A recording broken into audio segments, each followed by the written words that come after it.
Hello, and welcome to this video on 5 to Fine. These are 5 broad habits that students need to be successful.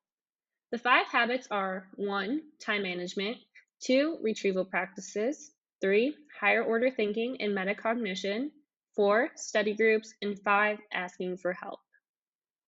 First, let's discuss time management. While many know this is a key to being successful, they may not know exactly how to manage their time. It doesn't just mean making a list of what needs to be done. We need to be strategic about how we use our time. But of course, you can't do that if you don't know what to do. The first tip is to fill out your entire semester right now. Put in your big assignments, tests, projects, papers, quizzes, and any other commitments you need to keep track of that will demand your time, things like birthdays or weddings.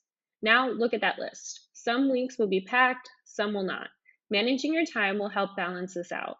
When do you need to start studying for that test? When do you need to start writing that paper? Write that down.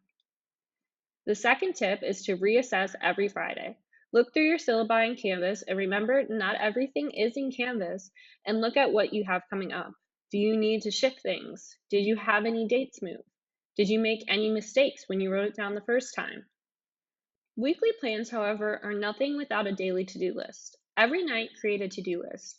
Make a list of all the things you need to complete. This is where you add in your readings and watching lectures. This is the micro-level to-do stage. So what does an effective to-do list entail? Now, please remember earlier I mentioned that time management isn't just about writing things down.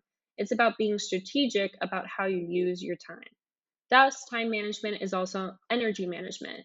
You need to do the tasks that are the most challenging when you have the most energy. Now, sometimes you have control of this, sometimes you don't. Sometimes you have a class that only runs at a time when you have low energy, say in the morning, but you can control energy levels by re energizing yourself and setting yourself up to focus. Now, a lot of students don't like to manage their time down to the second because they fall behind in what they plan to do, and the constant readjustment is frustrating to them. What happens here is that students are really struggling to make sure that there is in fact enough hours in the day to do the things that they need to do. We often overestimate how easily and how fast we will complete tasks. The reason for this is simple. We've never taken the time to calibrate ourselves. So this is the second tip. Calibrate yourself. Write down next to each task how long you think it will take. This allows you, when you have an unexpected gap, to pick the right size task for the time you have. But most importantly, it will help you get a better chance at estimating how long those tasks are going to take in the future. And the better you can estimate how long a task will take, the less likely you are that you will budget more tasks per day than there are hours. But sometimes, no matter what happens, there are not enough hours, and this means that you have to make choices.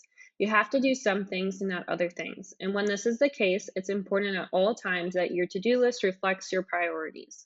Part of this may mean thinking about how much a given task is worth, and that may be grades, but it also may be long term success. A particular quiz may not be worth a lot of points, but if not mastering the material means I won't be able to do well in my next course, it really increases its importance. Now, the second major strategy to help you be successful is to use retrieval practices. Even if you manage your time well, if you don't study effectively, none of that material will stick. Most students report that how they study is rereading their notes. And on the surface, that sounds good, but the reality is that you need to use your notes. Rereading them again isn't enough. In fact, rereading just creates what is called fluency. However, fluency does not entail the ability to retrieve information and compare that information. So, what are some kinds of retrieval practices? Retrieval practices pull information from long term memory, and this makes those connections really, really strong. The more you repeat this, the stronger those connections are. So, what are some examples of retrieval practices? How can you do this?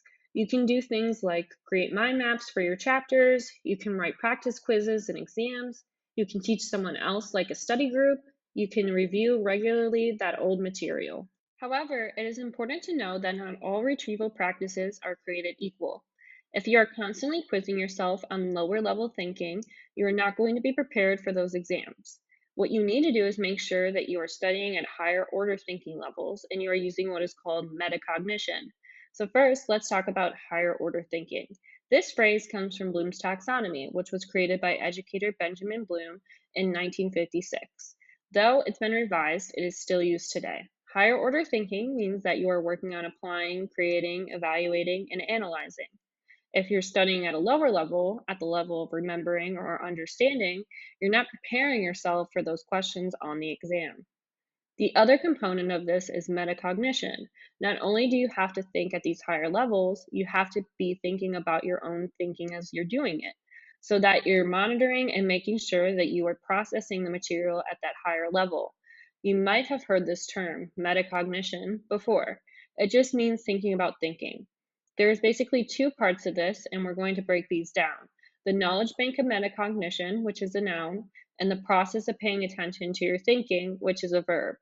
And you have to use both to function and study effectively. So let's break those two things down. So first, let's talk about the noun, the knowledge bank of metacognition. This is what you need to know about yourself and learning in order to recognize things about yourself and make adjustments. If you don't know these things, you can't make decisions. So there are three major categories of this. The first category is knowledge of yourself, which includes things like growth mindset, grit, and your learning preferences. Next is the knowledge of the task. What do you need to do? Have you done anything similar? What kind of skills are necessary? And lastly, knowledge of the strategies. What kinds of study skills and strategies will you be using? So then comes the verb. This is the actual paying attention to what you are doing. So this is also broken into three parts. First is monitoring. This is what you do while you are studying. So you should ask yourself, is what I'm doing working? Then there is self regulation. Based on what you realized during monitoring, what changes should you make to your studying to be more effective? What needs to change? Lastly, ask yourself if you can accurately predict your understanding. If we think we mastered something, so we stop studying it, but in reality we still don't really understand, we need to address that. And that is where calibration comes into play. We need to zero out our skills, as it were, and make sure we're accurately measuring ourselves. We do this by looking closely at our feedback from professors and from quizzes. Did we answer things as we expected? If not, why not? What did we do to cause those gaps? What do we need to do differently next time to better assess our own awareness? The fourth major behavior to help with student success is study groups, which act as a support system or network. Study groups are the people you study with for a particular course, and you may have different study groups for different courses, and that's totally fine. For study groups, it is important to be deliberate about your study sessions. Also, all study groups should have some key things in common. Firstly, they should have the right people. Those are people who want to be there, people who do their work and do what they say they will do.